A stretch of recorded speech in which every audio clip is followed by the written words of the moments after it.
तो कल last class में क्या करवाया था मैंने, ब्रिक्स की जो आपको लास्ट क्लास में अपना क्या चल रहा था, अपना लास्ट क्लास में क्या चल रहा था, लास्ट क्लास में चल रहा था अपना मैन्युफैक्चरिंग ऑफ ब्रिक्स। याद है आपको? मैन्युफैक्चरिंग ऑफ ब्रिक्स में क्या क्या किया था मैंने? सबसे पहले प्रिपरेशन किया था क्ले का, याद है? प्रिपरेशन ऑफ क्ले में क्या क्या किया था, क्या क्या किया था? अनसॉइलिंग, डिगिंग, ये सारे प्रोसेस किए थे। उसके बाद क्या करते हैं, उसको मोल्डिंग करते हैं। मोल्डिंग के बाद क्या करते हैं? Then drawing, then burning. ठीक है, ये सारी चीज़ें मैंने आपको बताई थी। तो उसके अंदर मैंने आपको मोल्डिंग के अंदर आपको लास्ट में बताया था भी मोल्डिंग भी दो तरीके से होती है, एक ग्राउंड मोल्डिंग होती है और एक होती है टेबल मोल्डिंग, ये बता दिया था। नेक्स्ट आपको मशीन मोल्डिंग का भी मैंने आपको बता दिया था। तो ये सारी कहानी थी। अब इसमें मैंने आपको कुछ, ये देखो, ये देख रहे हो आप, this is ground moulding. Ground के ऊपर जब ईंटों को बनाया जाता है तो उसको बोलते हैं ग्राउंड मोल्डिंग। नेक्स्ट वो देखो मशीन मोल्डिंग, मशीन के अंदर जब परफेक्ट शेप आती है यूनिफॉर्म साइज की, जो उसको बताते हैं, तो ये क्या होता है, दिस इज यूनिफॉर्म, क्या बोलते हैं इसको, मशीन मोल्डिंग। ये आपको दिखा दिया था मैंने। नेक्स्ट आपको लास्ट क्लास से पहले मैंने आपको बताया था ब्रिक्स में जब क्ले की फॉर्मेशन की जाती है प्लास्टिक फॉर्म में, उसके लिए कौन सी मशीन चाहिए होती है? पग मिल। ये पग मिल है, जैसे आटा गूंथते हैं हम, उस टाइप का मैंने कल एग्जाम्पल भी दिया था आपको। नेक्स्ट और भी एग्जाम्पल मिलेगा आपको, जैसे ये देख रहे हो, this is table moulding, table के ऊपर कर रहे हैं, this is table moulding. Next ये मैंने आपको दिखाई दिया, ये सारी कहानी आपको, ये है पग मिल, देख रहे हो? पग मिल दिखाई दी ना, जिसमें रोटेशन करते हैं, उसके अंदर उसको प्रिपेयर किया जाता है, किसको? क्ले को, वो उसी से जो मोल्डिंग करेंगे इसके लिए। नेक्स्ट उसके बाद क्या बताया था? Drying of BRICS. ब्रिक्स की ड्राइंग की जाएगी और इसके अंदर क्या होगा, जब आप ड्राई करोगे तो 7 से 30% उसमें मॉइस्चर होगा। अगर डायरेक्ट बर्निंग कर दी तो क्या होगा? मॉइस्चर सूख जाएगा, क्रैक्स डेवलप हो जाएंगे। तभी इसलिए क्या करते हैं हम? ड्राइंग करते हैं, ताकि क्रैक्स डेवलप ना हो। नेक्स्ट चलो, अब इसमें पढ़ना पड़ेगा, सारा जनरल बता दिया। बर्निंग में क्या है? It is the most significant operation in manufacturing of bricks. It impart strength and hardness to the bricks and make it more durable and dense. Burning of bricks should be carried out properly if bricks are overburned. अब यहाँ पे मैंने बताया था burning of BRICS जो है properly करनी होगी आपको। भाई हो सकता है ओवरबर्न्ड हो जाए तब भी नुकसान है, हो सकता है अंडरबर्न्ड हो जाए तो भी नुकसान है। जैसे कल मैंने एग्जांपल लिया तो रोटी का, अब जो आटा गूंदा हुआ है वो क्ले है, जब रोटी होगी उसको ज़्यादा बर्न कर दिया तो क्या हो जाता है? ओवरबर्न्ड हो जाती है और वो टूट जाती है। और जैसे कम बर्न होगी तो क्या होगा? कच्ची रह जाएगी और सॉफ्ट हो जाएगी, वो लोड कैरी नहीं कर पाएगी। तो ये चीज़ें रहती हैं इसके अंदर, मैंने कल एग्जाम्पल को रिलेट कर दिया था। नेक्स्ट बर्निंग के प्रोसेस में 3 प्रोसेस बताए थे। सबसे पहले dehydration, oxidation and vitrification. Dehydration में क्या होगा? 400 से 650 डिग्री सेल्सियस पे टेम्परेचर पे हीट की जाता है। ऑक्सीडेशन में 650 से 900 डिग्री। और विट्रिफिकेशन एक प्रोसेस है जिसमें ग्लास की फॉर्मेशन होती है, जब बोलते हैं 900 से 1200 डिग्री सेल्सियस पे। नेक्स्ट जब डिहाइड्रेशन किया आपने, जो वाटर है वो क्या हो जाएगा? रिमूव हो जाएगा और क्ले क्या कर देगी? प्लास्टिसिटी लूज कर देगी इसके अंदर। पहले प्रोसेस में प्लास्टिसिटी लूज कर देती है।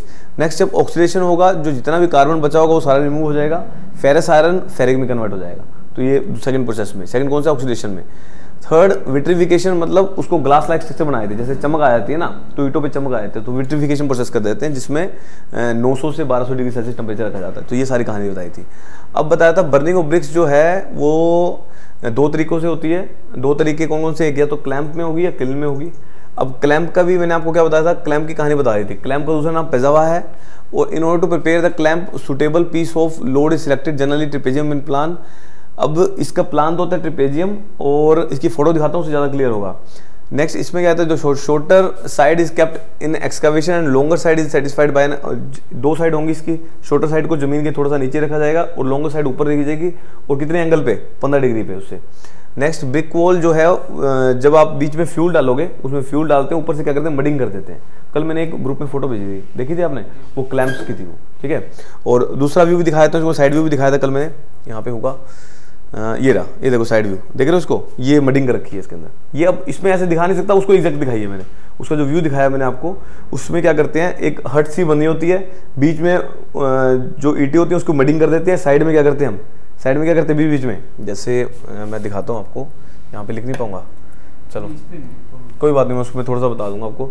अब उसमें क्या होता है? अब इसमें ये आपको मैंने दूसरा साइड व्यू दिखा रखा है। अब ये क्या होता है? बीच में ब्रिक्स आती हैं, उसके ऊपर मडिंग आती है, और साइड में क्या होता है? फ्यूल जलते रहते हैं, वो हीट, उसको हीट प्रोवाइड करती रहती है। तो वो ये एक तरीका है जिसमें क्लैंपिंग की जाती है। तो ये बहुत पुराना तरीका है, तो अब ये तरीका यूज़ नहीं करते, अब किल को यूज़ करते हैं। हाँ, भट्ठी टाइप, हाँ। इसके हिसाब से अपने ये पता लगा है सर पहले फ्यूल की लेयर है, फिर ब्रिक्स आ गई, हाँ, फिर फ्यूल है, फिर ब्रिक्स है। तो ऐसा ही होता है, बट एग्जैक्ट मैंने एक ओवरव्यू दिखा दिया आपको भी, ऐसे ही बर्निंग की है उसमें, समझ रहे हो बात। बीच में बर्निंग कर दी, उसके ऊपर ईंटें हैं, फिर मडिंग कर दी, फिर फ्यूल लगा दिया, क्योंकि दोनों तरफ से हीट होती रहेगी वो, समझ रहे हो बात। वो ये तरीका है, इधर से भी हीट हो रहा है, हाँ इधर से भी हीट हो रहा वो कर है, बीच में वो करके मडिंग कर रखी है, ताकि उसको यूनिफॉर्म तरीके से क्या मिलती रहे, हीट मिलती रहे। ये सारी कहानी रहती है, ठीक है।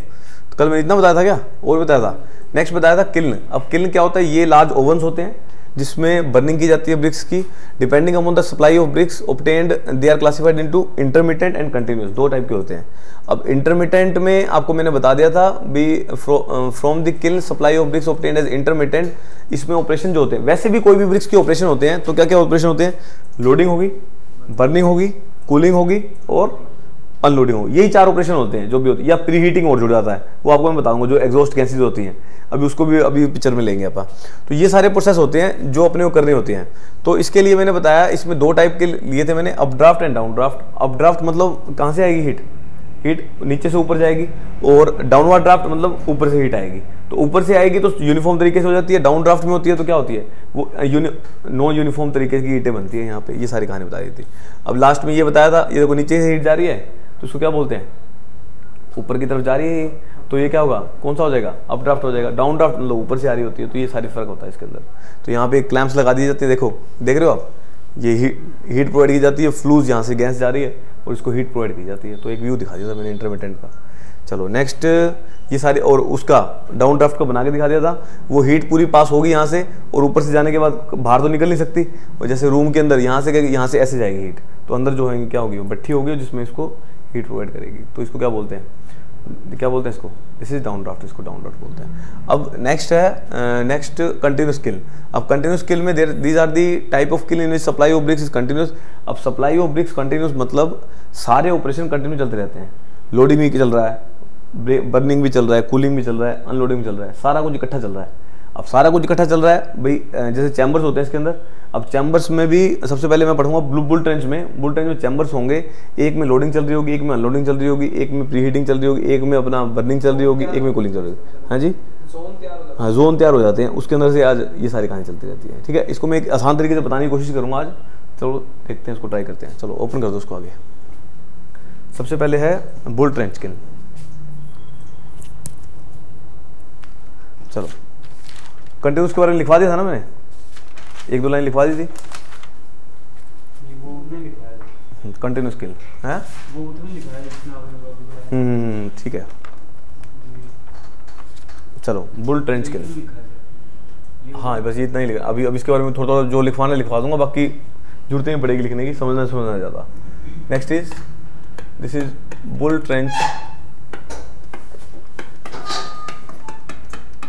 Bull trench kiln. This is bull trench kiln. चलो बनाते हैं इसको।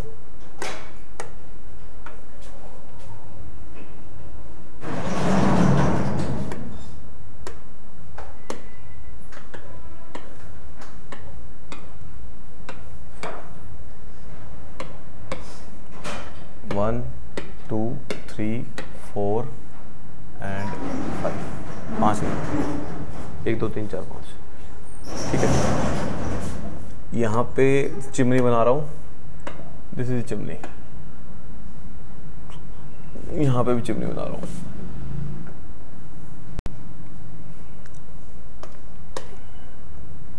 चिमनी का क्या काम होता है, फ्लूम को निकालना। प्लूम टाइप बनता है, फ्लूज निकल जाते हैं सारे के सारे, जो गैसेज होती हैं वो सारी निकलती हैं। सारी कहानी बता दी थी। चलो अब इसमें अपने को स्टार्ट करते हैं। अब इसका दूसरा व्यू भी दिखा रहा हूँ।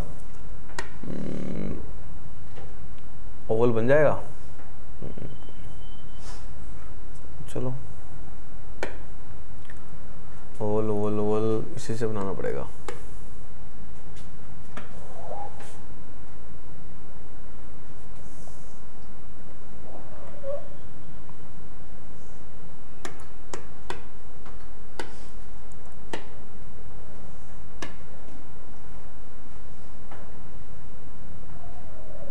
बन तो जाता है यार।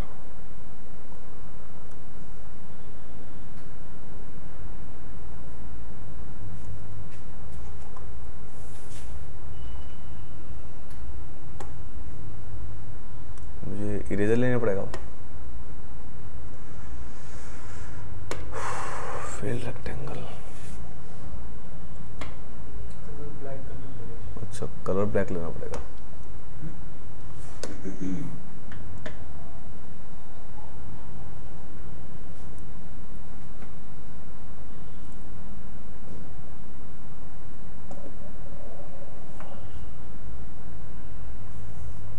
चलो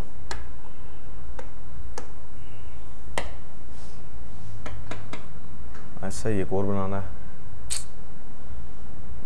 स्ट्रेट लाइन।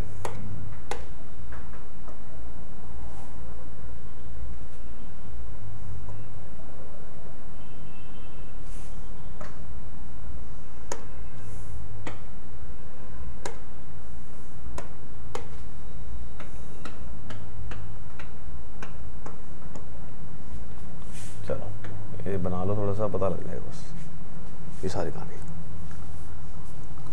चलो इसमें प्रोसेस बना देते हैं।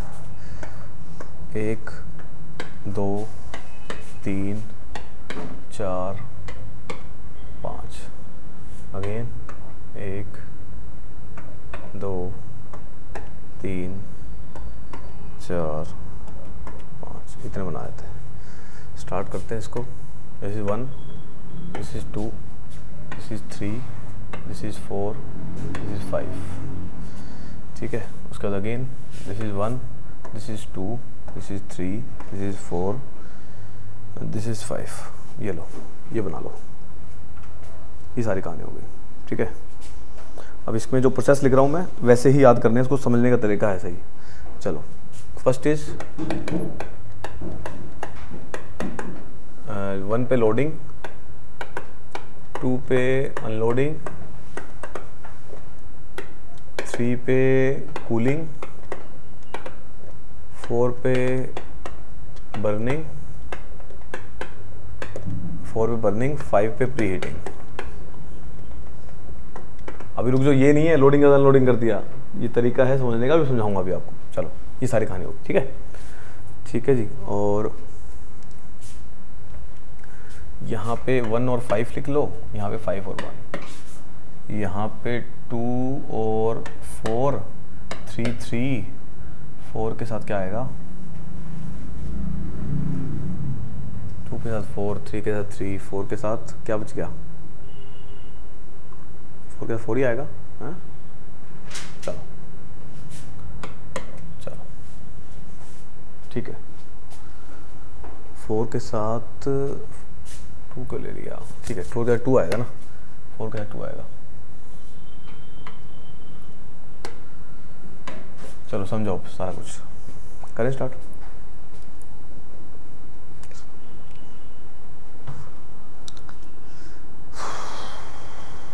ठीक है, समझो आराम से, देखो बिल्कुल आराम से समझना है, समझ आना ज़्यादा ज़रूरी है। अब इसमें क्या है, यहाँ पे 2 मूवेबल चिमनी हैं, 2 चिमनी काम करती हैं जो मूव कर सकती हैं। भाई आज वो चिमनी 1 और 5 पे है, जैसे 1 पे 1 5 पे है, समझ रहे हो, और वो वाली चिमनी भी 1 और 5 पे है, समझ रहे हो। दो चिमनी है अपनी, मूव कर रही हैं जो। सबसे पहले मैंने कहानी स्टार्ट करी 1 पॉइंट से, 1 पॉइंट है, 1 पॉइंट पे क्या हो रहा है, लोडिंग।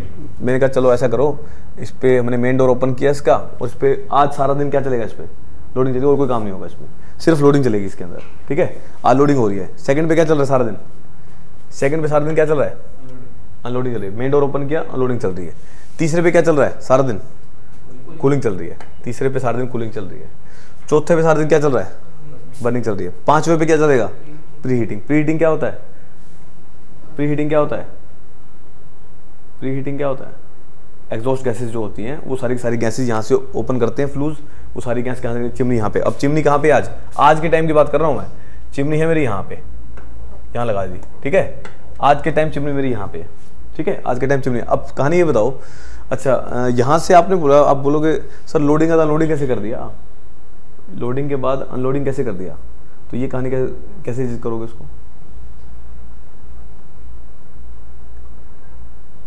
बताओ।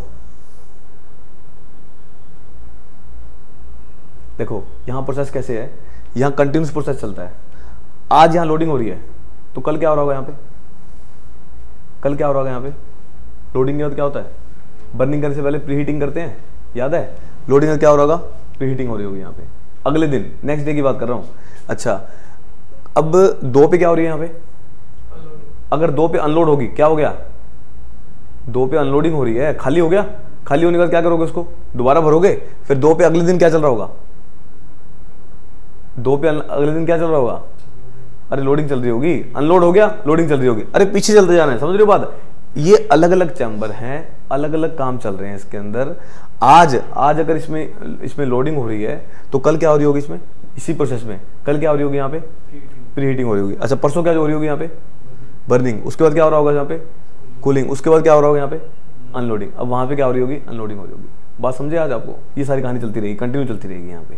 तो मैंने एक एग्जांपल बना लिया अभी ऐसे तरीके से, ताकि समझ आ जाए आपको। वैसे प्रोसेस में क्या होता है? लोडिंग करते हैं, फिर हम प्री हीटिंग करते हैं, फिर बर्निंग करते हैं, फिर कूलिंग करते हैं, फिर ये करते हैं। अब यहाँ पे प्रोसेस स्टार्ट हुआ 1 से। 1 पे सारा दिन क्या चलेगा? लोडिंग चल रही है। 2 पे क्या चलेगा सारा दिन? 2 पे सारा दिन अनलोडिंग चल रही है, ठीक है, अनलोडिंग चल रही है। 3 पे क्या चल रहा था? कूलिंग चल रही थी। 4 पे बर्निंग चल रही थी। 5 पे क्या हुआ? ये सारी की सारी गैसेस क्या कर देंगे हम? यहाँ से इसको ओपन कर देंगे। इसकी जितनी भी गैसेज होंगी वो सारी की सारी यहाँ पे आ जाएंगी और चिमनी से क्या हो जाएगी? एस्केप आउट हो जाएगी। अब एक प्रोसेस ध्यान रखना है भाई, जब भी आप बुल ट्रेंच लगाओगे, जब भी आप बर्निंग हो रही होगी, प्रोसेस बर्निंग कहाँ हो रही है? बर्निंग के अगले स्टेप पे चिमनी लगानी है। बर्निंग के अगले स्टेप पे क्या लगानी है? चिमनी लगानी है। अब अगले दिन क्या होगा? 5 पे क्या हो रही होगी? अरे 5 पे तो पहले दिन हो रही है, आज हो रही है, तो कल क्या हो रही होगी? यहाँ पे यहाँ बर्निंग हो रही होगी और ये आपकी जो चिमनी है वो कहाँ जाएगी? वो 1 पे आ जाएगी। बात समझे बात? ये 1 पे आ जाएगी। क्लियर है बात? अब ये 1 पे आ जाएगी, फिर ऐसे प्रोसेस चलता रहेगा। अब इसमें ये कंटिन्यूस प्रोसेस है। अब ये 1 चैम्बर अपना काम कर रहा है, 2 चैम्बर अपना काम कर रहा है, 3 चैम्बर अपना काम कर रहा है, 4 अपना काम कर रहा है, 5 अपना काम कर रहा है, चिमनी अपना मूव कर रही है। ये कंटिन्यू चलती रहेगी। कंटिन्यू अपने को क्या मिलती रहेगी? हीटें मिलती रहेंगी। तो तभी इसको क्या बोल दिया? कंटिन्यूस चिकन बोल दिया। अब इसमें लिखवाने का कुछ नहीं होता, समझने का ही होता सारा कुछ। समझ रहे हो ना बात? ये प्रोसेस है। दोबारा रिपीट करना है? चलो एक बार और देखो। अब मैंने ये कहा, चलो मैं ये भी लिखवा देता हूं। 2 days यहां लिखवा दूं। आज के दिन में क्या क्या हो रहा है? आज के दिन में और यस्टरडे, टुमारो, कल क्या होगा? 2 days 1 पे क्या हो रही थी? लोडिंग हो रही थी। 1 पे लोडिंग। कल कोई लोडिंग अनलोडिंग थोड़ी कर दोगे? लोडिंग की है, अनलोड थोड़ी कर देंगे इस पे। अब टुमारो क्या होगा? 1 पे क्या चल रहा होगा? प्री हीटिंग चल रही होगी। 2 पे 3 पे 2 पे क्या चल रहा है? आज क्या चल रहा है? दिस इज अनलोडिंग चल रही है। जब अनलोड हो गया तो यहाँ पे क्या करना पड़ेगा आपको? क्या करना पड़ेगा? कल क्या करना होगा यहाँ पे? अरे अनलोड हो गया, अनलोड के बाद क्या करोगे? भरोगे उसको दोबारा से, फिर क्या करोगे? अनलोड करोगे, पीछे जाते जाना। समझ रहे हो बात? प्रोसेस कंटिन्यू में रखना है। तीसरा, आज के दिन में क्या चल रहा है? 3 प्रोसेस पे कूलिंग चल रही है। अब कूलिंग के बाद क्या होता है? अनलोडिंग। अब ठंडा हो गया, ठंडा होने के बाद क्या करोगे? अगले दिन क्या करोगे? मैंने 1 दिन का लिया है, आप रेट बढ़ा सकते हो, 2 दिन का भी कर सकते हो, 3 दिन का भी कर सकते हो। मैंने एक प्रोसेस बना दिया, ठीक है। चौथा, आज के दिन में क्या हो रहा है? 4 पे आज के दिन में क्या हो रहा है? बर्निंग हो रही है। आज बर्निंग हो रही है, कल क्या होगी? कूलिंग। यहां पे क्या होगी? कूलिंग। ऐसे ही 5वें पे आज क्या हो रही है? Pre heating. जितने भी गैसेस सारी एस्केप आउट होंगे यहां से। आज प्री हीटिंग हो रही है। इस पे क्या होगा? उसके बाद क्या होगा? Pre heating. यहाँ पे बर्निंग होगी। तो ये सारी प्रोसेस है। तो 2 days टुमारो ऐसे प्रोसेस चलता रहेगा। आज हो गया, कल हो गया, उसके अगले दिन, ये प्रोसेस चलता रहेगा। आपको इसी सीक्वेंस से करना है। आपको पता है कि इसके बाद क्या होता है? आपको एक बात ध्यान रखनी है, बस बर्निंग के अगले चैम्बर पे मुझे क्या लगानी है? चिमनी लगानी है। बात करता हूँ, ये सारी प्रोसेस है। आगे बात में चिमनी क्या करती रहेगी? मूव करती रहेगी। 2 चिमनियाँ। फर्स्ट जोन कैसे? ये प्रोसेस, ये वाला पार्ट नहीं, ऐसा कुछ नहीं है। ये तो कंटिन्यू प्रोसेस है ना यार, एक प्रोसेस का थोड़ी है। आज यहां से स्टार्ट कर दिया मैंने। आज मैंने मान लिया, कुछ भी मान सकते हो, ऑपरेशन कुछ भी लिख सकते हो, जरूरी थोड़ी 1 पे। मैंने मान लिया, ये हो सकता है 2 पे हो रही हो, हो सकता है 2 पे हो रही हो सकता है 3 पे हो रही हो। ये तो मैंने मान लिया। मैंने कहा आज लोडिंग हो रही है, आज 1 पे भर रहे हो। मैं स्टार्ट 1 से कर रहे हैं, मैंने कहा लोडिंग कर रहे होंगे यहाँ से। 2 पे मैंने कहा अनलोडिंग कर रहे हो। अब आप सोचने लगे यार 1 पे लोडिंग, 2 पे अनलोडिंग कर दोगे सर, फारिग हो जाएंगे। तो ये तो क्या करा आपने? इसका मतलब मैंने रेट रख दिया एक दिन का, हर एक दिन में हम चेंज करते हैं। चेंज मतलब आज इसमें लोडिंग हो रही है, आज सारा दिन लोडिंग चलेगी, सारा दिन लेबर इस पे लगा देंगे हम, भाई लोडिंग करनी है तो कुछ नहीं करना, एक सारी लेबर लगा दी, एक लोडिंग कर दी। 2 पे क्या करनी है सारा दिन, 2 पे सारा दिन अनलोडिंग करनी है, जो बंदे लगे होंगे अनलोडिंग वाले वो अनलोडिंग करते रहेंगे। 3 पे क्या करते रहेंगे, कूलिंग चलती रहेगी, वो गैसेज की जो भी हवा से आ रही होगी वैक्यूएटर लगा के क्या करते हैं, कूलिंग करते रहेंगे। 4 पे क्या चलती रहेगी सारा दिन, बर्निंग करते रहेंगे। अब बर्निंग के अगले स्टेप पे क्या लगाते हैं, चिमनी लगाते हैं, और प्री हीटिंग वहीं से होती है। प्री हीटिंग मतलब जितनी भी गैसेज हैं वो सारी प्री हीट हो जाती हैं। जैसे सीमेंट के मैन्युफैक्चरिंग प्रोसेस में बताया था, प्री हीटिंग क्या होती है, अपने आप ऑटोमेटिकली क्या कर देती है, बर्निंग से पहले क्या कर देती है, वो कर देती है जो सारी गैस उसकी एस्केप आउट हो जाए। यहाँ पे क्या लगा रखी है, चिमनी लगा रखी है, ये सारी कहानी। तो ये चलती रहेगी सारी सारी, ऐसी 2 चिमनी होती हैं जो मूव करती रहती हैं, समझ रहे हो। तो मैंने ये सारी कहानी बता दी, समझ गए ना बात। आज ये सारा काम हो रहा है, कल आए, अब कल फिर लेबर आई, एक पे क्या करने लगी, अब एक पे क्या चलेगी, प्री हीट करेगी ताकि उसको बर्निंग से पहले एकदम से पानी लॉस ना कर जाए। तो एक पे क्या चल रही होगी, अब आज सारा दिन क्या चलेगी, प्री हीटिंग चलेगी। 2 पे क्या चलेगी, आज सारा दिन अनलोडिंग तो हो ली यार, उसके बाद लोडिंग चलेगी। अब खाली हो गया, वो क्या करोगे, अरे लेबर लगानी है हमने, अनलोड कर दिया, खाली कर दिया, क्या करोगे उसका, आपका क्या इंजीनियर का काम क्या है, भरवा भाई इसको, भर इसको, वो भरेंगे इसमें सारा दिन। आज क्या करते रहेंगे, भरते रहेंगे इसको। 3 पे क्या करेंगे, 3 पे क्या करेंगे, 3 पे अनलोडिंग करेंगे। 3 पे क्या किया, अरे कूलिंग चल रही थी, अब क्या चलेगी, आज क्या चलेगी, ठंडा हो गया, ठंडा होने के बाद क्या चलेगा, लेबर आज क्या करेगी, निकालेगी उसको। 3 पे निकाल रही होगी सारा दिन। 4 पे आ जाओ, 4 पे क्या पहले क्या चल रहा था, बर्निंग हो रही थी, बर्निंग होने के बाद क्या होता है, कूलिंग होती है। 4 पे सारा दिन कूलिंग चल रही होगी, टुमारो कल की बात है। 5 पे क्या चल रही होगी, कल प्री हीटिंग हो रही थी, आज क्या हो रही होगी, आज यहाँ पे बर्निंग हो रही होगी। चिमनी कहाँ लगा दी होगी आपने, एक पे लगा दी होगी। फिर उससे अगले दिन पे आ जाओ, अगले दिन पे आ जाओ। एक पे पहले दिन क्या चल रही थी, पहले दिन क्या चल रही थी, लोडिंग। दूसरे दिन क्या चल रही है, प्री हीटिंग। तीसरे दिन क्या चलेगी, बर्निंग। अब एक पे क्या चल रही होगी, तीसरे दिन बर्निंग चल रही होगी, समझ रहे हो। 2 पे क्या चल रही थी, पहले दिन अनलोडिंग, फिर लोडिंग, उसके बाद प्री हीटिंग, फिर 2 पे क्या चल रही होगी, प्री हीटिंग। ऐसे करते करते ये भी मूव करती रहेगी, मूवेबल चिमनी हो जाएगी। तो दिस इज द मूवेज हो गई। आज कल मैंने एक दिन लगा लिया, हो सकता है 2 दिन तक लेबर भर्ती हो सकता है 4 दिन तक भर्ती हो, रेट चेंज हो सकता है। मैंने एक दिन मान के समझ लिया इसको, तो समझना है इस चीज को, समझ के बाद। अब लिखने के लिए आप अपना लिख सकते हो, चीजें समझ गई सारी की सारी। ये प्रोसेस लिखना है, उसको एक पिक्चर बना के देना है सब्जेक्ट वाइज के लिए, जो सब्जेक्ट वाइज जिसका पेपर है उसको अगर एक्सप्लेन करना है तो ऐसे बना के कर सकते हो। ये सारी कहानी है। बस इसमें एक नोट डाल के एक पॉइंट लिख लो, चिमनी को हम बर्निंग के बाद वाले प्लेस पे, बर्निंग के बाद वाले चैम्बर पे हम प्लेस करेंगे, ठीक है ना। तो लिख लो नोट डाल के, chimney is placed after the next to the burning chamber, ऐसे लिख लो, placed next to the burning chamber, next to the burning। अब ये बताओ कंटिन्यूसली प्रोसेस चल रहा है, सारे प्रोसेस रोज हो रहे हैं, इसके स्किल को क्या बोल देते हैं, कंटिन्यूस स्किल बोल देते हैं, समझ गए बात। चलो देख लेता हूँ, एक आधा पॉइंट और है तो लिखवा देता हूँ, बाकी कोई है नहीं इसमें।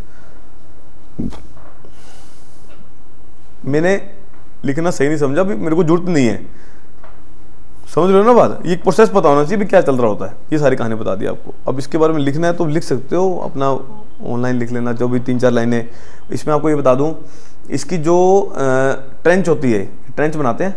अब ये जो ट्रेंच बनाई है, ट्रेंच तो समझ रहे हो ना, चारों तरफ जो ट्रेंच बनाई है, ये क्या होती है, ये रेक्टेंगुलर शेप में भी हो सकती है, ये सर्कुलर में भी हो सकती है, ओवल में भी हो सकती है। मैंने कंसिडर क्या किया, मैंने ओवल कर ली।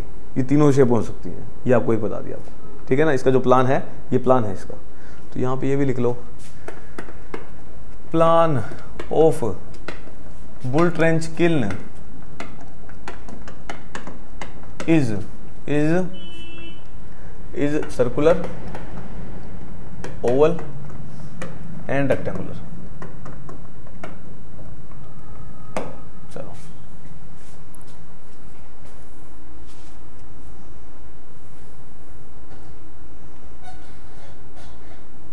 ठीक है। और इसमें क्या एक और हो जाएगा, चैम्बर कितने हैं इसमें, चैम्बर कितने हैं, चैम्बर कितने हैं, 5 बना रखे हैं अपन ने। वैसे 4 ही चैम्बर है, 4 चैम्बर हैं, 5वें पे चिमनी लगा रखी है अपन ने। बात समझे। अरे वो 6 लगा लो, 5 लगा लो, अपने अपने समझ के लिए है वो, भाई प्रोसेस करना है अपन ने, समझ रहे हो ना बात। तो अल्टीमेटली अपन ने 4 चैम्बर लगा रखे हैं जिसमें प्रोसेस चल रहे हैं, एक पे चिमनी लगा रखी है और प्री हीटिंग हो रही है यहाँ पे, समझ रहे हो ना। तो चैम्बर्स 4 चैम्बर्स होते हैं जनरली, 4 चैम्बर्स होते हैं, ठीक है, जिसमें ऑपरेशन चल रहे होंगे, क्योंकि ऑपरेशन मेन कितने हैं अपने, 4 ही तो हैं, 4 ऑपरेशन है। और क्या लिखवाऊँ, एक और बताता देता हूँ, ये बिलो द ग्राउंड भी हो सकती है, पार्शली बिलो द ग्राउंड होते हैं इसका, this is partially below the ground, partially below the ground.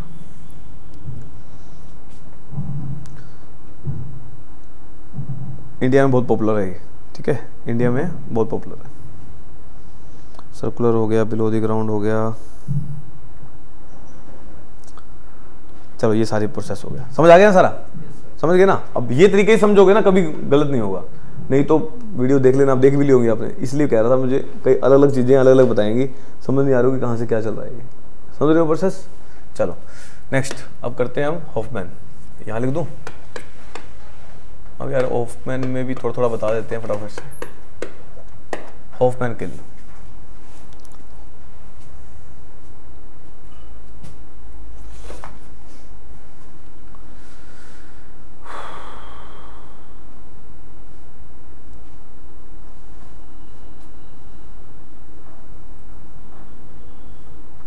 चले करें स्टार्ट। चलो इसमें देखते हैं, हॉफमैन में 3-4 पॉइंट यही लिख लो। कैपेसिटी इज मोर, कैपेसिटी ज़्यादा होती है किससे, बुल ट्रेन से। सेकंड, वन फिक्स्ड चिमनी होती है यहाँ पे, one fixed chimney in the centre, chimney in the centre. Plan क्या होता है उसका, प्लान इज ऑलवेज सर्कुलर।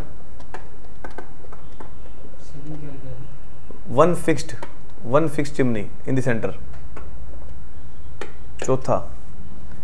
चौथा लिखो, कंटिन्यूस प्रोसेस है, कैपेसिटी ज़्यादा है, ये हो गया। कैपेसिटी लिखवा दिया क्या मैंने, कैपेसिटी इज मोर हो गया।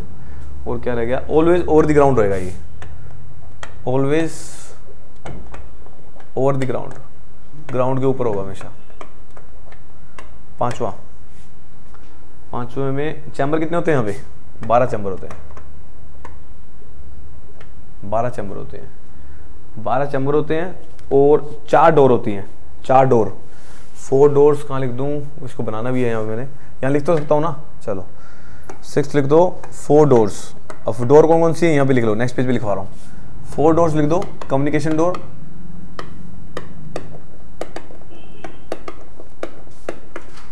Communication door, main door. तीसरा एक मेन डोर होगी, कम्युनिकेशन डोर होगी,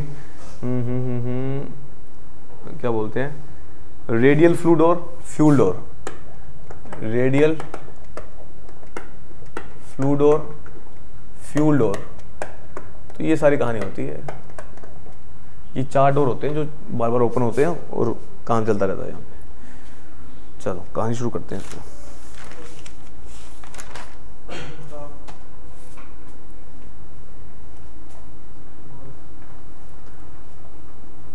चलो करें स्टार्ट।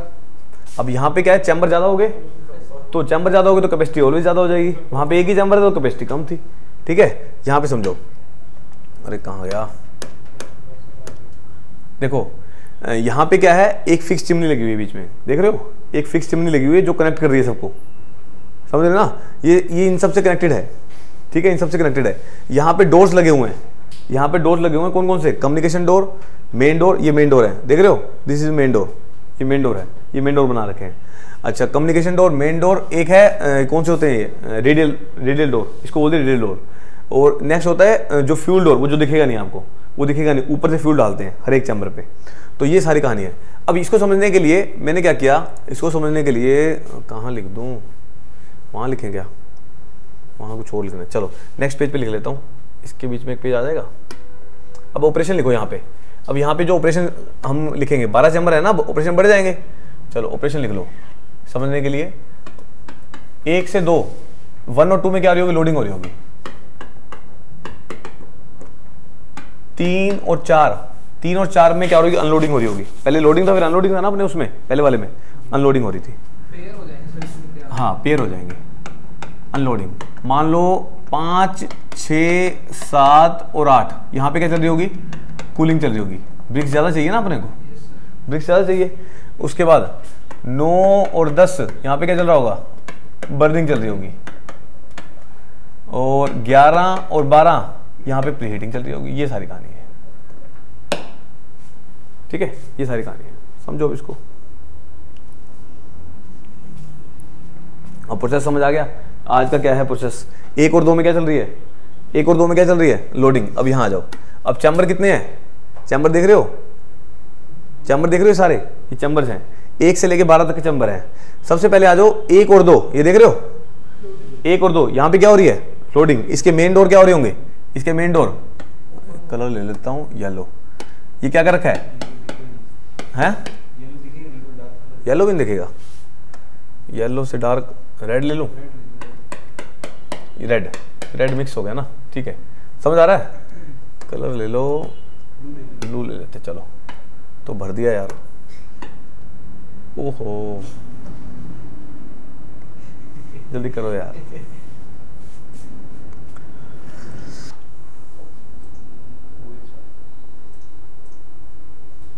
चले चलो, कहानी स्टार्ट हुई, कहाँ से स्टार्ट हुई, मैंने पहले 1 और 2 में क्या लिया, 1 और 2 में लोडिंग। 1 और 2 में अगर लोडिंग हो रही है, इसका मतलब मेन डोर क्या होंगे, इसके मेन डोर क्या हो रहे होंगे, ओपन होंगे। इसका मतलब मेन डोर ओपन है, तो ये वाला डोर देख रहे हो, ये ओपन है, ठीक है ना, ये मेन डोर ओपन है, ये लो, ठीक है, ये मेन डोर ओपन है, दोनों डोर ओपन है। अपन ने क्या किया, यहाँ से क्या कर रहे हैं, आज सारा दिन क्या चलेगी, यहाँ पे लोडिंग चलेगी। चलो अब आ जाओ, दूसरा चैम्बर कौन सा है आज के दिन में ही, और चैम्बर कौन सा है, पहला और दूसरा होगा, तीसरा और चौथा। तीसरे चौथे में क्या चल रही है, आज सारा दिन यहाँ पे क्या चल रही होगी, अनलोडिंग। अनलोडिंग मतलब ये भी क्या होंगे, ओपन होंगे, ये भी क्या है, ओपन है, तो दोनों को दोनों ये भी ओपन कर रखे हैं। यहाँ से क्या चल रही है, अनलोडिंग चल रही है सारा दिन। अच्छा नेक्स्ट आओ, नेक्स्ट आओ 5, 6, 7, 8, 5, 6, 7, 8, यहाँ पे क्या होगा, यहाँ पे क्या चल रही है, कूलिंग चल रही है। अगर कूलिंग चल रही है तो यहाँ पे क्या चाहिए अपने को, हवा चाहिए। हवा चाहिए तो क्या करते हैं, यहाँ पे वैक्यूएटर लगा देते हैं। वैक्यूएटर मतलब जितने भी ये ओपन है डोर से क्या आएगी, यहीं से हवा आएगी, इसकी सारी हवा खींच के अंदर ले जाएगा। वो सारी हवा कैसे जाएगी, ये जा रही है, देख लो, देख रहे हो बात, ये निशान बना रखे, ये 8 तक, सारी की सारी क्या हो जाएगी, ओपन हो जाएगी, सारी सारी हवा जा रही है। अब सारी की सारी हवा जा रही है, इसका मतलब कम्युनिकेशन डोर ओपन हो गए। कम्युनिकेशन मतलब एक दूसरे से कम्युनिकेट हो रहे हैं, समझ रहे हो, कम्युनिकेट हो रहे हैं। उसके बाद अब आ जाओ 9वीं 10वीं क्या चल रही है, 9th और 10th में क्या चल रही है, अब बर्निंग चल रही है यहाँ पे। अब यहाँ पे क्या चलेगी, बर्निंग चल रही है। अब बर्निंग में क्या किसका काम होगा, यहाँ बर्निंग चल रही है सारी की सारी। अब चलो बर्निंग चल रही है तो ठीक है, कोई इशू नहीं है, अपने मेन डोर क्लोज ही रखने हैं अपन ने, मेन डोर क्या करने हैं, क्लोज करने हैं। अब 9 और 10वां हो गया। उसके बाद आ जाओ, उसके बाद 11वें 12वें में क्या चल रही है, 11 और 12 में प्री हीटिंग। अब जितनी भी सारी गैसेज होंगी, वो सारी की सारी गैसेज क्या होंगी, वो सारी की सारी क्या पहुंचाएगा, अंदर की तरफ पहुंचाएगा। मैंने वहां दिखा रखी है। अब यहाँ इस प्रोसेस के हिसाब से यहाँ से सारी फ्लू गैस कहाँ आएंगी, यहाँ आ जाएंगी। अब ये सारी की सारी प्री हीटिंग से गैस आएंगी, यहाँ पे चिमनी है, चिमनी क्या कर देगी, उसको एस्केप आउट कर देगी। चिमनी का काम ये होता है। तो ये से प्रोसेस चलता रहता है। आज चल रही है यहाँ पे लोडिंग। अब आपको कितनी ब्रिक्स चाहिए, आज 1 लाख ब्रिक्स चाहिए, ये काम चल रहा है। हो सकता है कल 10 लाख चाहिए हो, तब क्या करोगे, क्या करोगे, कूलिंग का प्रोसेस और बढ़ा दोगे और लोडिंग और बढ़ा दोगे, तो चैम्बर बढ़ाते जाते हैं, चैम्बर अपने अकॉर्डिंग बढ़ते रहते हैं इसमें। तो ये सारे सारा अपने हाथ में होता है, ये सारी चीज़ें। इसमें सर प्री हीटिंग की भी सर पोर्ट में आ रखी है, किसमें, पोर्ट जोन में प्री हीटिंग इस, अरे इसका मत देखो यार, ये एक ये अपने तरीके से चल रहा है। सेक्शन बताया हुआ सर, ये देखो, अच्छा, ये सेक्शन है, हाँ ये सेक्शन दिखा रखा है, नीचे जो लिखा हुआ है ना, हाँ हाँ हाँ ये सेक्शन। अरे उसकी मैं कह रहा हूँ आपको समझने के लिए, सिर्फ ये देखो, इसको मत देखो। मैंने आपको जो तरीका बताया वो देखो ना, ये प्री हीटिंग नहीं है, ये सेक्शन दिखा रखा है। चलो ये सही कह रहा है, सेक्शन दिखा रखा है। मैंने आपको बताया, मैंने सारी की सारी गैस 12 तक पहुंच गया। 12 तक पहुंचने के बाद सारी की सारी गैस कहाँ आ गई, चिमनी तक पहुंचेगी, चिमनी से इसके पटो। और कोई तरीका है, और कहाँ से पहुंचेगी गैस, ये तो सारी गैस यहीं से जो इकट्ठी करनी है उसने, वो सारी गैस आ जाएगी। वो सारी चीज़ें जब कूलिंग हो रही होगी, वैक्यूएटर लगा देंगे, सारी की सारी हवा मारेंगे उसके ऊपर, कुछ दिन के लिए छोड़ देंगे उसको, जो भी दिन है वहाँ से उसका क्या कर देंगे, उसमें अनलोड हो जाएगा। तो वही सारा प्रोसेस चलता रहता है। पहले लोडिंग हो रही है, फिर उसका क्या करेंगे, उसमें प्री हीटिंग करेंगे, फिर वहाँ पे बर्निंग करेंगे, बर्निंग का क्या करोगे, फिर कूलिंग करोगे, फिर वो चलता रहेगा। अगर हर चैम्बर में चलते रहेगा, ये सारा चैम्बर में चलता रहेगा, ये सारा मूव करते रहेगा। बट चिमनी क्या रहेगी, यहाँ पे एक रहेगी। ये प्रोसेस रहता है, समझ गए। अब कुछ लिखवाने की जरूरत तो नहीं है, अल्टीमेटली समझना है आपको, अपनी लैंग्वेज में लिखना है इसको। आज तो याद रहेगा, हफ्ते बाद भूल जाओगे, कन्फर्म है। समझ रहे हो बात? जाके इसको अपनी लैंग्वेज में लिख देना भी ऐसा जो प्रोसेस हुआ, बस समझ गए ना। चलो अब आ जाओ टनल खेलने पे। कभी सवेरे बुला लिया था, मेरे को समझ आ जाएगा।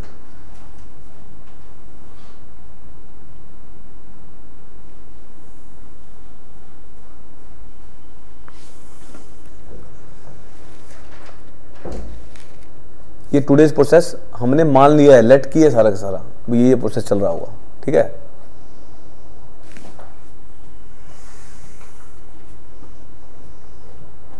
लिखने के लिए 4 पेज भर सकते हो आप इसमें, अब तो समझ गए ना, समझ आ गई तो हैं, कुछ मर्जी लिख दो। ये अपना communication doors, main doors, relation बनाई जो सबके, लिखना ही तो है। प्री हीटिंग, फ्लू गैसेस कैसे निकलेंगी, वो सारी चीजें क्या है, चिमनी के थ्रू निकल जाएंगी।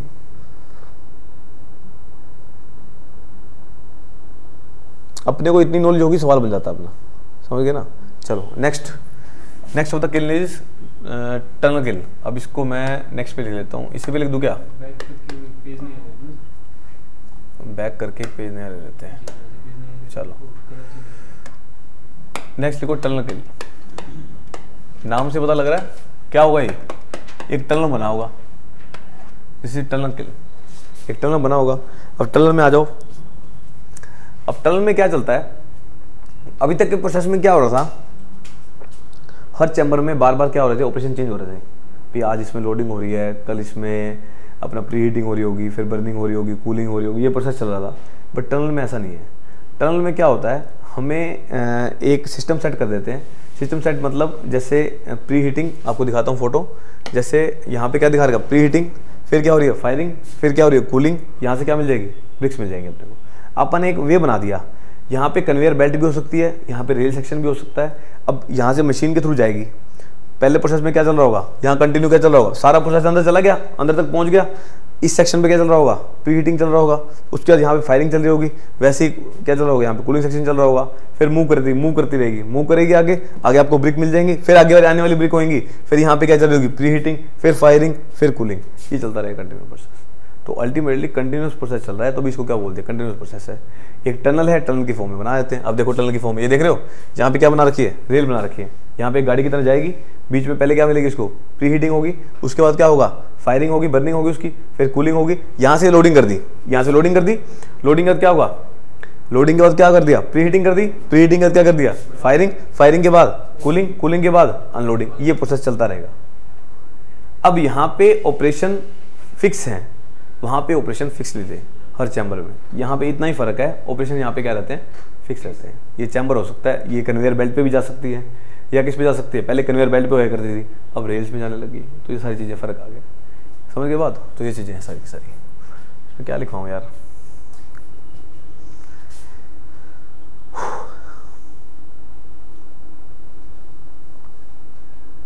मैन्युफैक्चरिंग लार्ज स्केल पे होती है यहाँ पे, ठीक है। नोट लिख लो, 1-2 पॉइंट लिखवा देता हूँ।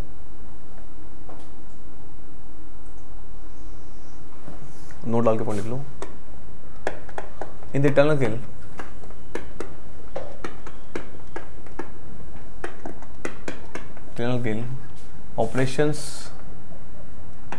operations are fixed.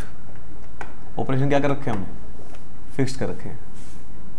And the bricks are moving, and bricks are moving through, bricks are moving through conveyor belt, rails, ये दिखा रखे हैं, बेल्ट से, रेल से मूव करती रहेगी, समझ के बाद। Next, all the operations are done. All the operation जैसे कौन कौन से हैं, all the operations like loading, loading के बाद प्री हीटिंग, प्री हीटिंग के बाद बर्निंग, बर्निंग के बाद कूलिंग, कूलिंग के बाद अनलोडिंग। ये सारा प्रोसेस क्या चलता रहेगा, साइमल्टेनियसली चलते रहेंगे और साइमल्टेनियसली डन।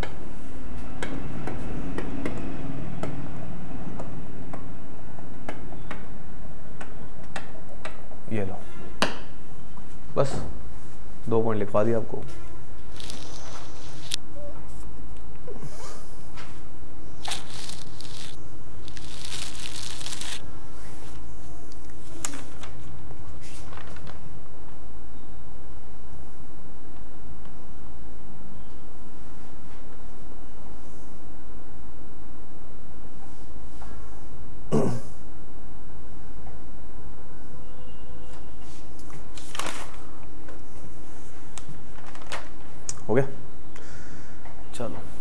किल्न खत्म हो गए। अभी हमारा रह रहा है डिफरेंट फॉर्म्स ऑफ ब्रिक, उसके बाद टेस्टिंग ऑफ ब्रिक्स। टेस्टिंग है 8-10 टेस्ट हैं इसके, वो सारे पढ़ने हैं।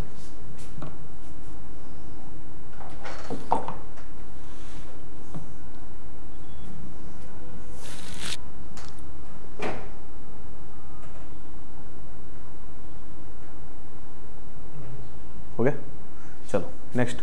अब मैं टाइप लिख रहा हूँ, वो just objective point of view के लिए आप उसमें नज़र मार लोगे, ठीक है। वो ब्रिक्स कौन कौन सी हैं, ठीक है ना। चलो next is different forms of BRICS. Page आके कर दें, किल्न हो गया, ये डिफरेंट, ये भी लिख लो यहाँ पे, दिस इज द राउंड एडेड ब्रिक्स। अब यहाँ पे टॉपिक डाल लो different forms of bricks. This is different form of bricks, different form of bricks. पहली है this is round edges, round edges. कहाँ देखिए, कहाँ देखिए, सड़क के किनारे पे देखते हो जब ड्रेन होती है, तो जब ड्रेन होती है तो उसके पहले क्या बना होता है, ऐसी शेप में बनी होती है जो ब्रिक्स, इसको बोलते हैं राउंड एजेस ब्रिक। तो ये पूछ लेता है सवाल ऐसे कैसे। तो आप इसमें लिख सकते हो रोड्स के एंड में जो ड्रेन होती हैं उसको, उसके लिए, ठीक है ना। तो ये ध्यान रख लोगे। नेक्स्ट, अब ड्रेन बना के दिखाऊं क्या, समझ गए ना बात। ये देखो, देखी भी होगी, ये लो, ऐसी होती होगी। ये ड्रेन दिखा दी मैंने, ये ड्रेन जा रही है, ये चारों तरफ देखो, इस तरफ भी उस तरफ भी क्या बना दिया, this is round edges bricks, this is round edges bricks. समझ गए बात। तो राउंड एजेस ब्रिक्स, अरे रोड के साइड में, वही तो बोल रहा हूँ। जब रोड खत्म होता है तो जब आपके ड्रेन होती है उसके साइड में जो गोल सी बनी होती है, वही तो है ये बना रखी, ठीक है, राउंड एजेस ब्रिक। नेक्स्ट लिखो कैंट और डबल कैंट, कैंट और डबल कैंट ब्रिक्स। पहले ये लिख लो, ये है अपनी compass bricks, this is compass brick. या कॉर्निश है, हाँ sorry cornice, this is cornice brick. ये आर्किटेक्चरल पॉइंट ऑफ व्यू के लिए होती है, for architecture, for aesthetic point of view या architecture point of view, architecture point of view. तो बस थोड़ी नाम है, वो नया नाम ना आ जाए इसलिए लिखवा दिया। परफोरेटेड ब्रिक्स लिखवा रखी है, परफोरेशन वाली पहले लिखवाई थी मैंने ब्रिक्स की टाइप में, परफोरेटेड ब्रिक्स, ये भी आप नाम याद करना। Third is perforated BRICS.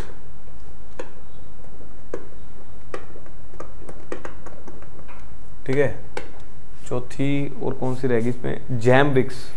Jam BRICS का दूसरा नाम याद रखना है आपको बस, जैम ब्रिक्स। जैम ब्रिक्स होती है ओवरबर्न्ट ब्रिक्स, दिस इज ओवरबर्न्ट ब्रिक्स। ये चीज़ें थोड़ी सी देख लेना, ध्यान रख लेना बस, ठीक है। ये कुछ एक्स्ट्रा टाइप्स की ब्रिक्स थी, वो लिखवा दी। चलो नेक्स्ट टॉपिक स्टार्ट करें, टेस्टिंग ऑफ ब्रिक्स। हो गया। Next is testing of BRICS. अब ये सारे टेस्ट आपको क्या करने हैं आज, यूट्यूब पे देखने हैं आज, ठीक है क्या। टेस्टिंग ऑफ ब्रिक्स लिखवा दूंगा, फील आ जाएगी उसमें, आज ही देख लेना उसको। टेस्टिंग ऑफ ब्रिक्स, चलो स्टार्ट करें।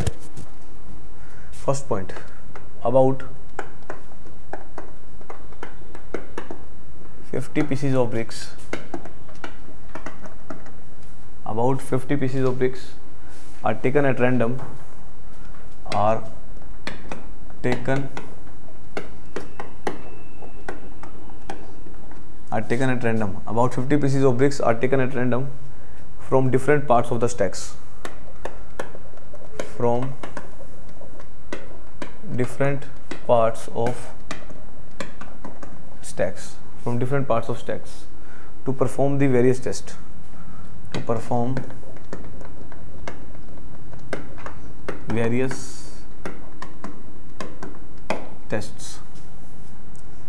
To perform the various tests. For the purpose of sampling, for the purpose of sampling, a lot should be contained, a lot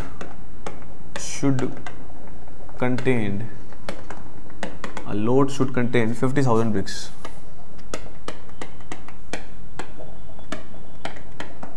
A load should contain 50,000 bricks. The number of bricks selected, number of bricks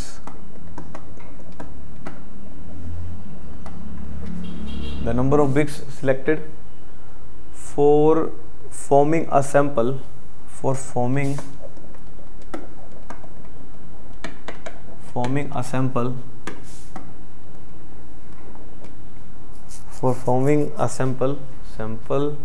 for physical characteristics, for physical characteristics. इसके लिए chart बना लो, कुछ chart है इसमें.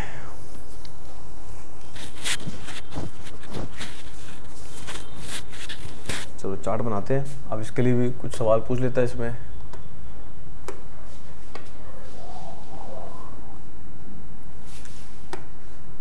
सबसे पहले number of bricks from a lot, number of bricks from a लोट.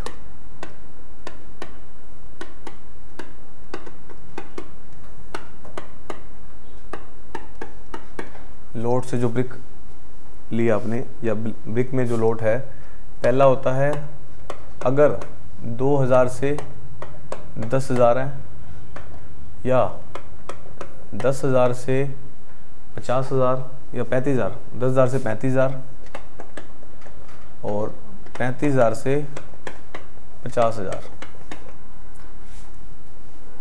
50,000. ठीक है. नेक्स्ट है for characteristic specified for individual bricks, characteristic specified for individual bricks. ये कोड में मेंशन है सारा. कोड कौन सा है इसका? IS 1077. ठीक है क्या? इसका कोड है 1077. Number of bricks to be selected, number of bricks to be selected, number of BRICS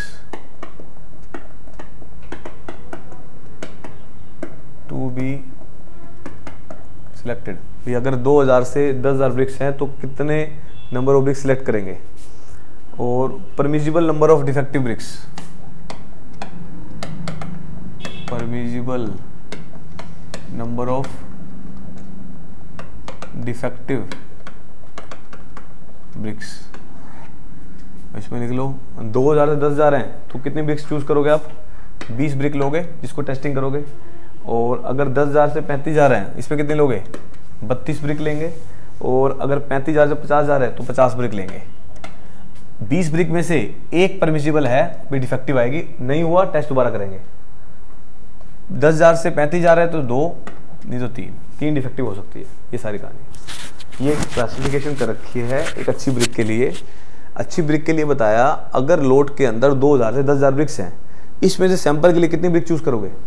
20 brick. ये एक तरीका हो गया. आपसे सवाल पूछ लेगा अगर लोट में 2000 से 10,000, इसमें तो कोई मेंशन कर देगा 10,000 ब्रिक्स प्रेजेंट है, तो कितनी ब्रिक्स सिलेक्ट करोगे आप टेस्टिंग के लिए? 20 से चूज करोगे, जिसमें से कितनी परमिजिबल है, डिफेक्टिव आ सकती है? एक ही आ सकती है. अगर 2 आ गए तो सैंपल चेंज करना पड़ेगा. ये सारी कहानी, लोड को चेंज करना पड़ेगा. ठीक है जी. नेक्स्ट फॉर डायमेंशनल कैरेक्टरिस्टिक्स, इसमें आप ऐसा लिखो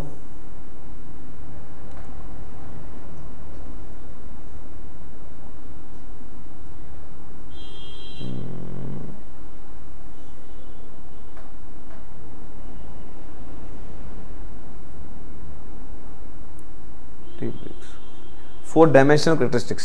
फोर डायमेंशनल कैरेक्टरिस्टिक्स, डायमेंशन मतलब डायमेंशन चेक करने के लिए.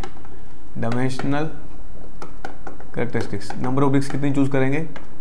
40, और यहाँ पे आएगा 60, यहाँ पे 80, 60, यहाँ पे 80. ये लिख लो. चलो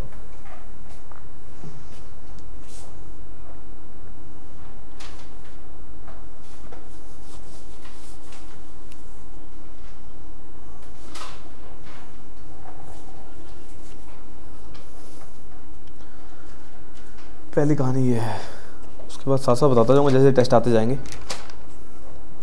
एक वाटर अब्जॉर्प्शन का भी बता ही दूँ.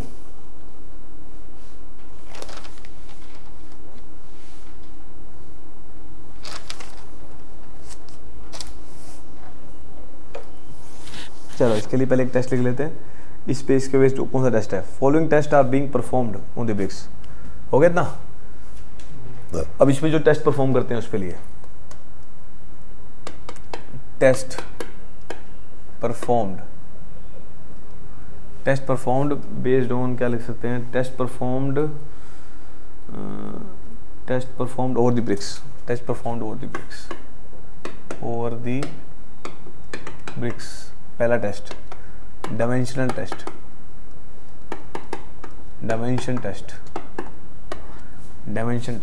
अब डायमेंशन टेस्ट करनी है इसकी।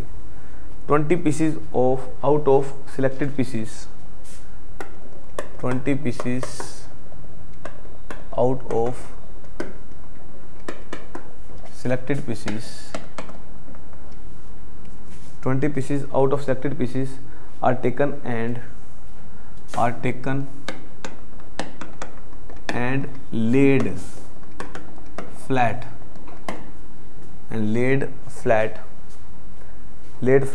and their cumulative dimension are recorded. Their cumulative dimension are noted. cumulative dimension को नोट किया जाएगा, नोटेड या रिकॉर्डेड लिख लो, ठीक है, कोई बात नहीं, चल जाएगा। Tolerance on the size of brick are fixed. Tolerance on the size of bricks are fixed. Tolerance on the size of bricks are fixed by giving the maximum and minimum dimension, by giving maximum and minimum dimension, by giving maximum and minimum dimension, not on individual bricks but not on individual bricks but on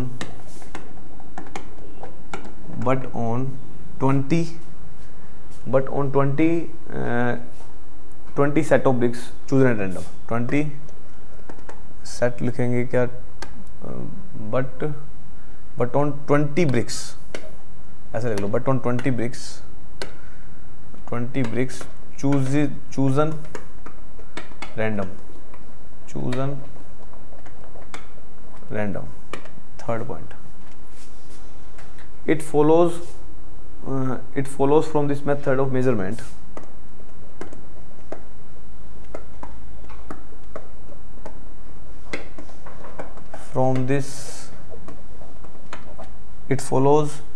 method of measurement that batches are likely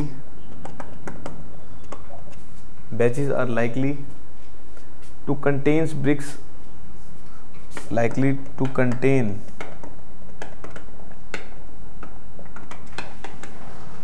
contain bricks outside the prescribed limit, outside the prescribed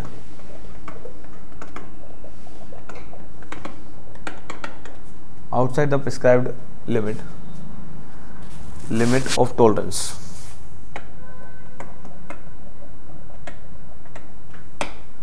देख लो इसको। Next, such load should be rejected. हो गया ना? Such load should be rejected to avoid the variation,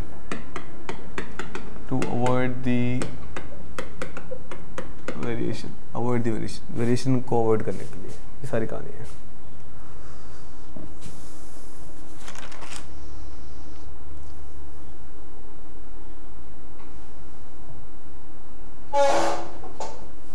हो गया?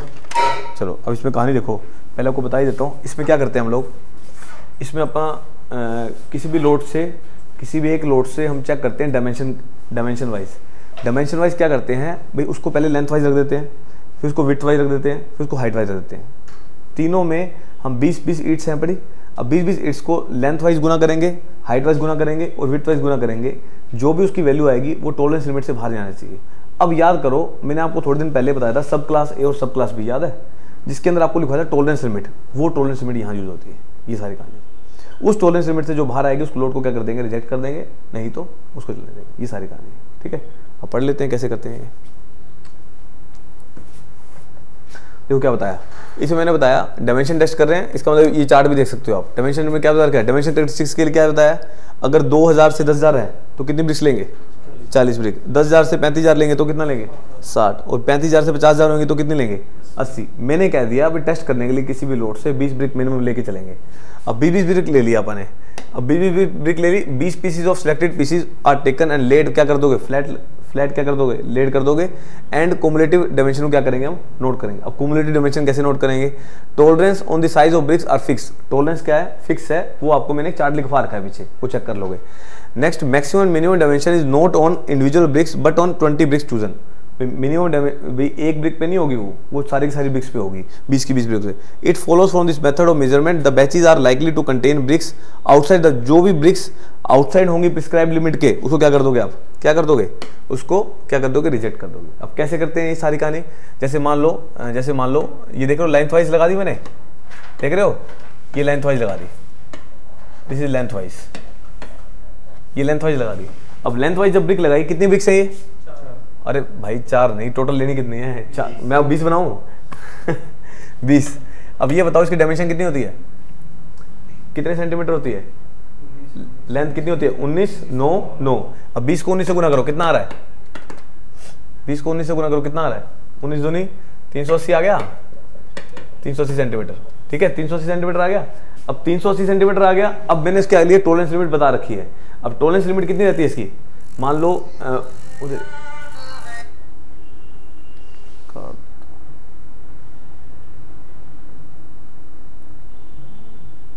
चलो tolerance limit कितनी होती है वहां पे मैंने मेंशन कर रखी है, वो चेक कर लेना। हो सकता है 20 प्लस माइनस 20 रहती है इसकी, मान लो प्लस माइनस में 20 है इसकी टॉलरेंस लिमिट, आप कोड से देखेंगे प्लस माइनस 20 है, तो इसकी लिमिट कितनी आनी चाहिए, तो 360 से कितनी होनी चाहिए, 360 से कितनी आनी चाहिए, 400। तो ये आ जाएगी इसकी, ये लिमिट आ जाएगी।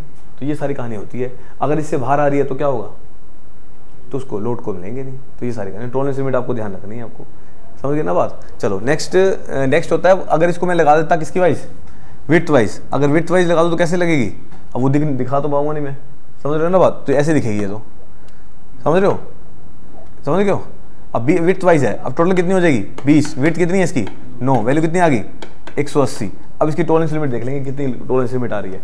अब यहाँ पे तो पूरी लगी हुई है, हम वहाँ पे क्या करेंगे, हमने एक बेसिक निकाल लिया, भाई इसमें इतनी ऊपर लिमिट होनी चाहिए, हम उसको मेजर करेंगे भी कितनी मिट आ रही है इसकी।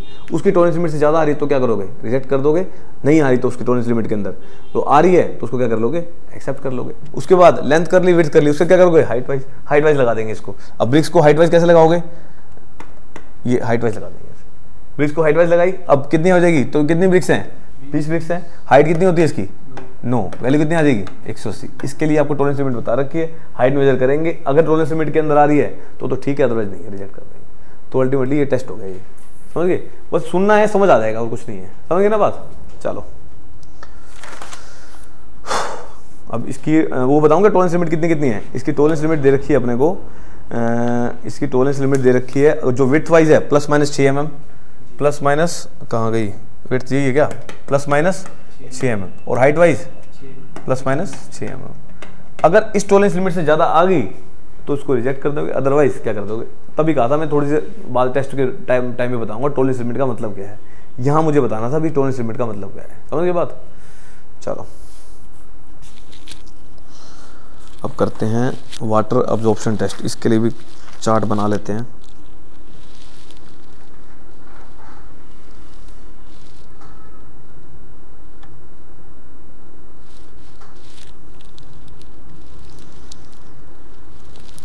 चलो अब एक चार्ट और बनाओ, नेक्स्ट चार्ट एक और बना लेते हैं।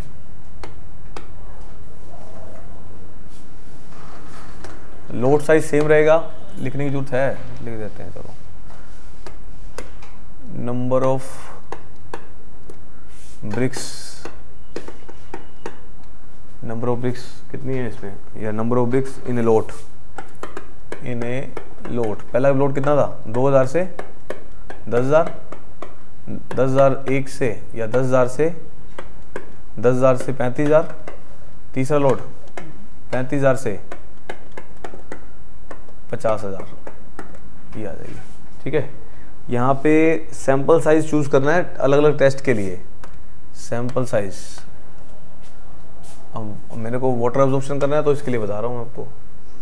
तो यहाँ लिख लो सैंपल साइज, कितने सैंपल साइज लेंगे, 4 compressive strength, 4 compressive strength, water absorption, fluorescence, इन सब के लिए क्या करेंगे हम, आपको सैंपल साइज लेने होते हैं। ये टेस्ट अब धीरे धीरे आते जाएंगे, नाम में और भी लिखवा दूंगा, ब्रेकिंग लोड भी है इसके अंदर, बल्क डेंसिटी भी है, सारे हैं। तो यहाँ पे टेस्ट आ जाएंगे सारे, लिख लो एक आधा और, बल्क डेंसिटी। तो ये सारे टेस्ट हैं जिनके लिए सैंपल साइज लेना होते हैं हमें। अब लोट में ब्रिक्स हैं हमारी, लोट में ब्रिक्स है मेरी, एक मिनट पॉज करना, करो। अब देखो ब्रिक्स कितनी है लोट में, 2000 से 10,000, 10,000 से 35,000, 35,000 से 50,000। सैंपल साइज जब ये टेस्ट करेंगे तो कितने कितने लेंगे, अगर ये है तो 5 ब्रिक्स लेंगे, 10 लेंगे, यहाँ पे 15 लेंगे, ये आपको ध्यान रखना है। ठीक है, permissible number of डिफेक्टिव्स, permissible number of डिफेक्टिव्स 0, 0, इसमें आप 1 हो सकती है, इसमें 1, ये आ जाएगा। तो ये टेस्ट होते हैं, जैसे water absorption test, compressive strength test. इन टेस्ट के अंदर सैंपल किस बेस पे लेते हैं, अगर लोड का साइज 20,000 से 10,000 है तो कितने इटे लोग जिस पे टेस्ट करने हैं, 5, 10,000 से 35,000 है तो 10, अगर 35,000 से 50,000 है तो कितने लेंगे, 15, ये ब्रिक्स लेंगे। नंबर ऑफ डिफेक्टिव कितनी आनी चाहिए, इतनी आनी चाहिए, ये सारी कहानी है। ठीक है, अब नेक्स्ट टेस्ट साथ में कर लेते हैं हम। टेस्ट करते हैं वाटर एब्जॉर्प्शन टेस्ट, चलो स्टार्ट करते हैं इसको। नेक्स्ट टेस्ट लिखो सेकंड। अब ये मुझे करानी तो सारी साथ में थी, मैंने अलग अलग बता दी ताकि समझ आ जाए सारी सारी कहानी। Water absorption test,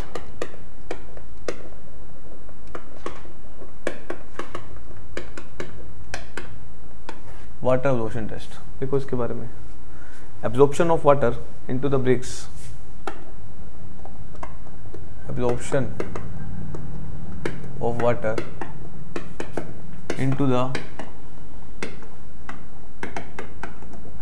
absorption of water into the bricks takes place due to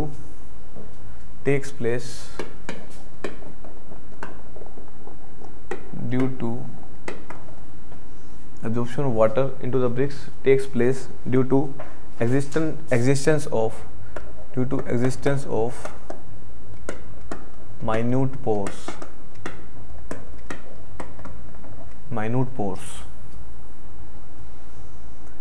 which is also termed as capillary pores,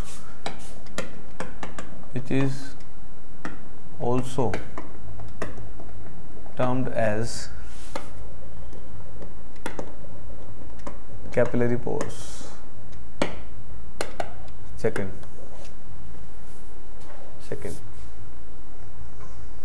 the durability and strength of bricks, the durability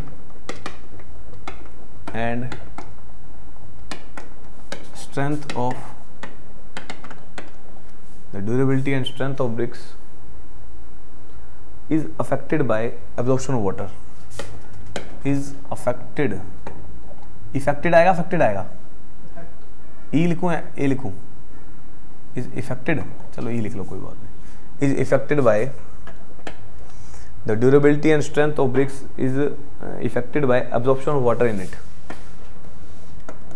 absorption of water in it। तीसरा point लिखो, तीसरे point में लिखो, this test is of 2 types, this test is of 2 types। पहला first type में क्या करेंगे, 24 hours immersion cold water, 24 hours immersion cold water, 24 hours immersion cold water। इसमें क्या करेंगे, dry bricks are puts, dry BRICS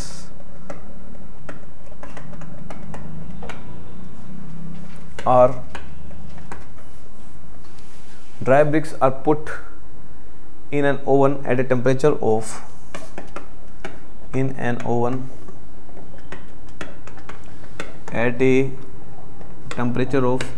105 to 110 110 degree Celsius, 105 से 110 degree Celsius,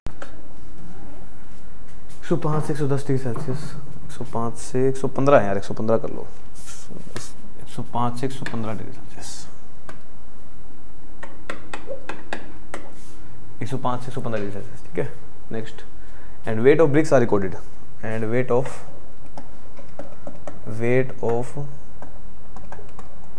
bricks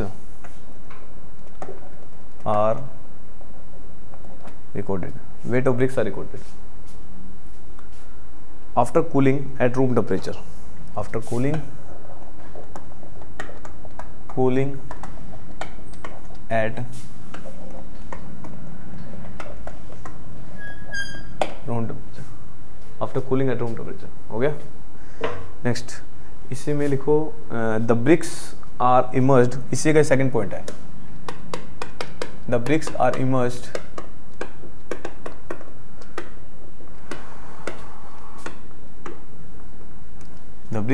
immersed in water at a temperature of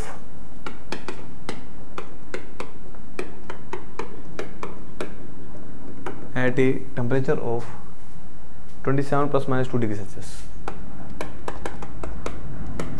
27 plus minus 2 degree Celsius for 24 hours.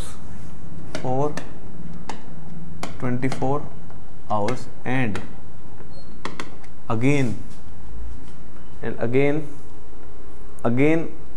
weight, that is W2. Again weight, that is W2. After removing it from the water. After removing it from water. Next, तीसरा point लिखो। तीसरा point में लिख लो percent, इसी में एक formula लिख लो percentage absorption का, कितनी परसेंट अब्जॉर्ब करेगी, ये सारी कहानी है। W1 माइनस में W2 डिवाइड बाय में W1 गुणा में 100। आपको मैंने अब्जॉर्प्शन लिखवा रखी है, याद है आपको, फर्स्ट क्लास ब्रिक के लिए कितनी परसेंटेज होती है, 15% तक। और आपको मैंने हैवी ड्यूटी की ब्रिक्स बताई थी जो 5% ही करती हैं अब्जॉर्ब, याद है, बताया था ना, तो वही अब्जॉर्प्शन क्राइटेरिया रहेगा इसका। नेक्स्ट, अब अब्जॉर्प्शन क्राइटेरिया भी लिखवा देता हूँ इसका। द एवरेज वाटर अब्जॉर्प्शन 30 है, क्या हुआ, the average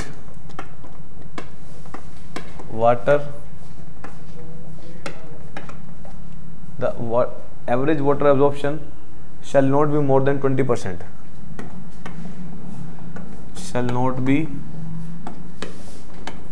more than 20%. Shall not be more than 20%. Up to class 12.5. Up to class 12.5. Class 12.5 क्या होता है? 12.5 क्या होता है? And 15% by weight and 15% by weight for higher classes. Higher classes बता दिया था आपको, फर्स्ट क्लास है for higher classes. चलो ये सारी कहानी लिख लो। ये हो गया पहला टाइप वाटर अब्जॉर्प्शन का। सेकंड टाइप इसी में खत्म करते हैं इसको, हो गया। सेकंड टाइप अभी लिख लो, फिर समझा देता हूँ आपको। सेकंड टाइप में आ जाओ। This is 5 hour boiling, this is 5 hours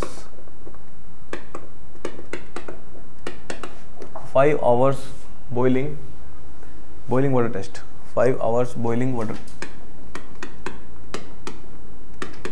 5 hours boiling water test, ठीक है। इसमें लिखो here W1 is recorded same as above, here W1 is recorded same as above. अब W2 कैसे करोगे? Then the specimen is immersed in boiled water. Then specimen is immersed in the specimen is immersed in boiled water for 5 hours. 5 घंटे के लिए क्या कर दोगे? Boil water में इसको छोड़ दोगे. हो गया? 5 hours followed by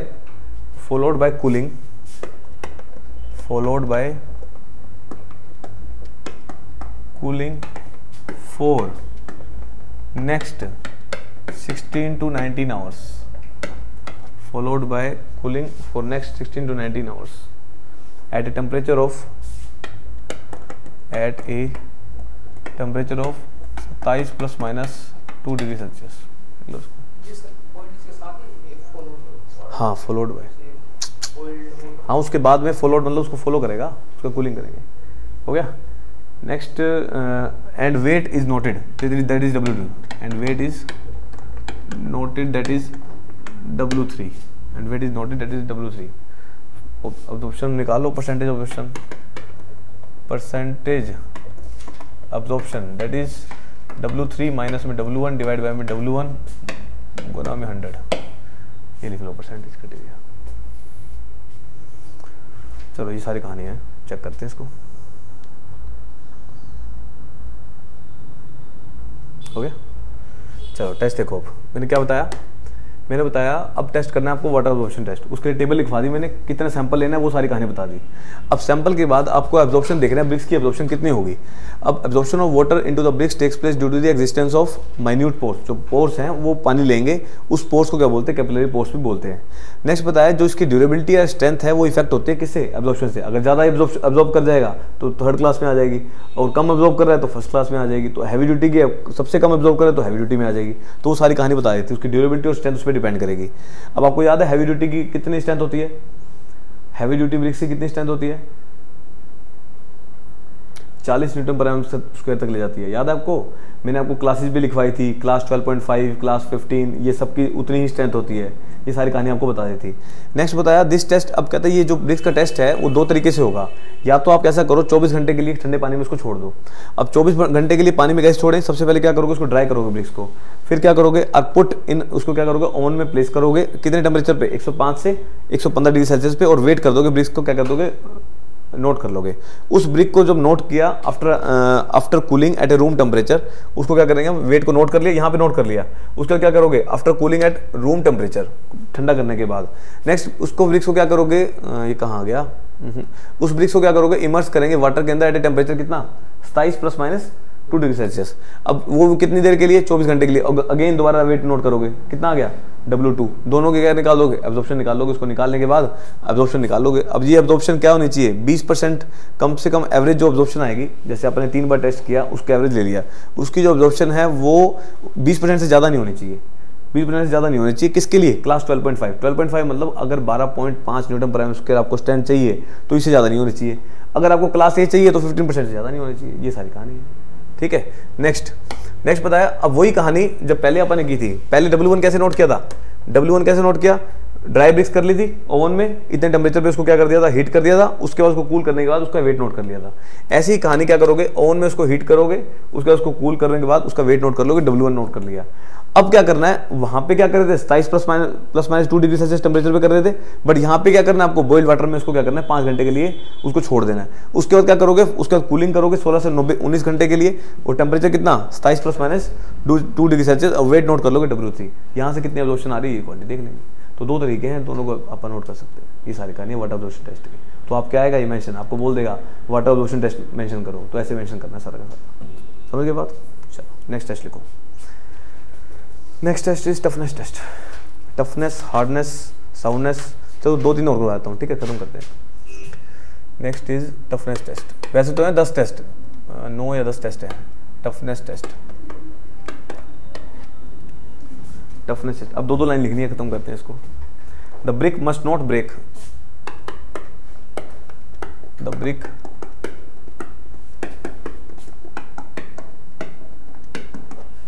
brick must not break into the pieces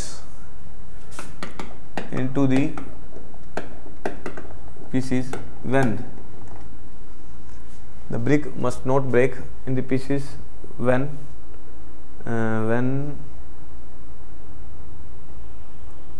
क्या बोलते हैं इसको, when dropped over the hard surface, when dropped over the hard surface from 1 metre, 1 metre से नीचे गिरे तो टूटे नहीं चाहिए, उसको बोलते हैं टफनेस टेस्ट। ये हो गया खत्म टफनेस टेस्ट, कुछ है ही नहीं इसमें, ठीक है ना।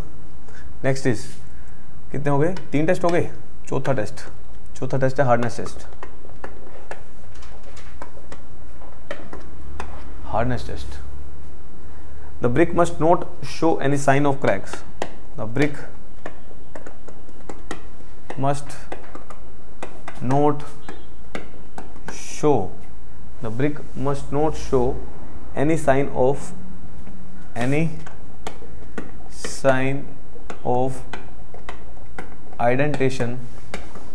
indentation बोलते हैं इसको, indentation mark। brick must not show any indentation mark over its surface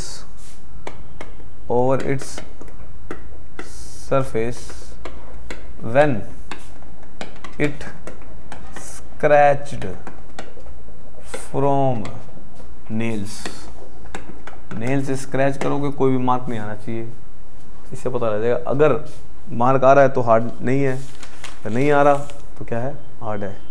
चलो 4 टेस्ट हो गए। 5वां, मजा आ रहा है ना अब तो।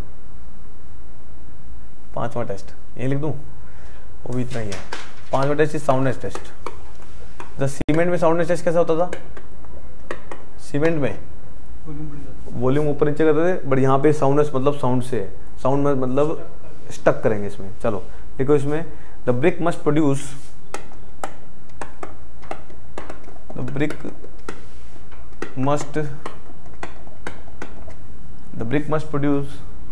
Clean ringing sound, clean ringing sound when stuck against each other,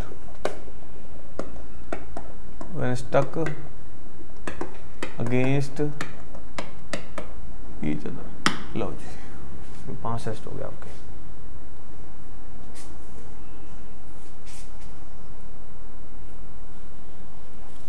चलो अब क्या बताया, देखो नेक्स्ट बताया टफनेस टेस्ट। टफनेस टेस्ट में क्या करना है, ब्रिक को लेना है आपको, उसको ड्रॉप करना है हार्ड सरफेस पे 1 मीटर से। अगर वो ब्रेक कर गई तो क्या है, टफ नहीं है। अगर नहीं टूटी तो क्या हो जाएगी, टफ है, तो उसको टफनेस टेस्ट हो जाएगा।